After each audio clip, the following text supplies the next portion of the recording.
নমস্কার বন্ধুরা, কেমন আছেন সবাই? তো আজকে আমি রিভিউ করব লোটাস হার্বাল সেফ সানের সানস্ক্রিন SPF 20টা আজকে আমি রিভিউ করব।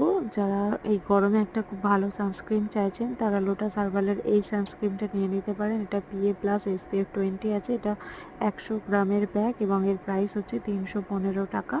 এটা অল স্কিন টাইপের জন্য আছে।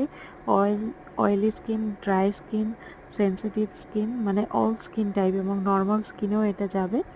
তো সানস্ক্রিন ইউজ করবেন রোদে বেরোনোর 15 থেকে 20 মিনিট আগে, এবং অবশ্যই আমাদের এটা শিওর হতে হবে যে আমাদের স্কিনটা যেন একদম পরিষ্কার থাকে, মানে স্কিনে কোনো ডার্ট, অয়েল এসব না থাকে। আমরা ফেস ওয়াশ করে নিয়ে তারপরে সানস্ক্রিনটা ইউজ করব। তো আজকে ভিডিও কেমন লাগলো অবশ্যই জানাবেন, আর এরকম ভিডিও পাওয়ার জন্য আমার চ্যানেল সাবস্ক্রাইব করে নেবেন। Thanks for watching.